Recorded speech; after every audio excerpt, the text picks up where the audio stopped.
हाँ जी, good morning. आशा करते हैं आज का दिन आपके लिए अच्छा हो और आज की शाम आपके लिए खुशनुमा हो। किसके लाइफ में क्या चल रहा है ये बात कोई नहीं जानता, और किसके अंदर किस बात का दुख है ये बात भी कोई नहीं जानता। हर बात हम अपनी ज़िंदगी की सबसे बताई तो नहीं जा सकती ना, लेकिन ज़िंदगी में लेने वाले फैसले अक्सर हमारी ज़िंदगी का वो रुख मोड़ के रख देते हैं। लेकिन अगर अच्छी बातों से दिन की शुरुआत हो तो उस दिन की तो बात ही कुछ और है।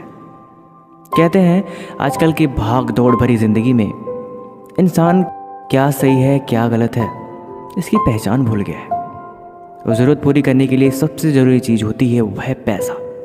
पैसा कमाने के लिए इंसान क्या कुछ नहीं कर जाता। आपने भी सुनी होगी ना कि गलत तरीके से कमाए हुए पैसे कहीं ना कहीं से आपको दूसरे रास्ते से निकल ही जाते हैं। अगर आपको रास्ते में मिले हुए 10 रुपये का सिक्का भी मिले तो कहते हैं कि वो भी किसी न किसी और तरीके से वो 10 रुपये आपके यहाँ से चले ही जाने हैं। मतलब गलत तरीके से किया हुआ काम और गलत तरीके से की हुई कमाई ज़िंदगी भर आपके साथ नहीं रहती। इसी से मिलती जुलती एक बड़ी ही बेहतरीन कहानी है जो मैं आपको सुनाना चाहूँगा।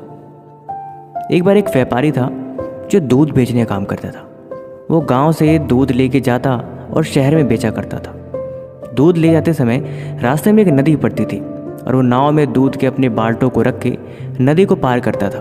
लगभग काफ़ी समय से वो एक काम करता रहता था। जब वो नदी में जाता तो कुछ नदी के 1-2 लोटे से पानी डाल के दूध में मिक्स कर लेता था और शहर में जाके उसी रेट में बेचा करता था। उसने ऐसे करके बहुत पैसे कमाए थे। लगभग उसने कई सालों से करके बहुत बड़ी अपनी घर खड़ा कर लिया था। ऐसे ही करते करते काफ़ी वक्त बीत गया। उसके बेटे की शादी थी। बेटे की शादी करते टाइम सोचा कि चलो आज मैं जा ही रहा हूँ तो जाते टाइम शॉपिंग भी कर लाऊंगा। घर की चीज़ें जो शादी विवाह में लगने वाले जितनी भी चीज़ें आइटम्स से उसकी ज़रूरत थी वो सब दूध बेचने के बाद खरीद लेता था। दूध बेचने जब जाता तो शाम को ही अक्सर घर वापस आता था और शाम को घर वापस आते टाइम वैसे ही बाटों को नाव में भर के नदी पार करके गाँव जाता था। उस दिन उसने बहुत सारी शॉपिंग करी थी और शॉपिंग करने के बाद घर जाने के लिए निकल ही पड़ा। घर जाने के लिए निकला, नाव में सारे भी जो भी सामान उसने खरीदे थे सब उसने भर लिए। भर जाने के कारण नाव में वो भी बैठ गया और अपनी सारी चीज़ों को भी भर ली। लेकिन नाव में वजन इतना ज़्यादा था कि नाव उस चीज़ को बर्दाश्त नहीं कर पाई। और जब नाव बीच नदी में पहुंची तो नाव में पानी भर गया और नाव डूब गई। वो भी बेचारा डूबने वाला ही था, लेकिन कैसे तैसे करके वो अपने आप को बचा लिया। अपने आप को तो बचा लिया लेकिन उसका कोई भी सामान नहीं बचा। सब कुछ नदी में बह गया। अब वो नदी किनारे बैठ के ज़ोर ज़ोर से रोने लगा। बेचारा अब उसे समझ नहीं आ रहा था कि अब क्या किया जाए।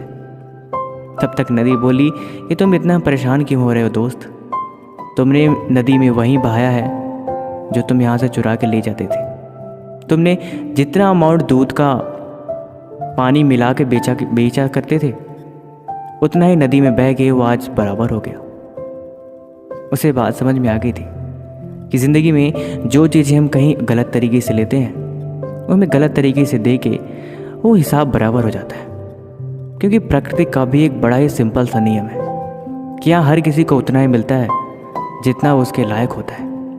और ज़रूरत से पहले और बेईमानी से ली गई और कमाई गई चीज़ें इंसान को कभी ज़िंदगी भर साथ नहीं देती।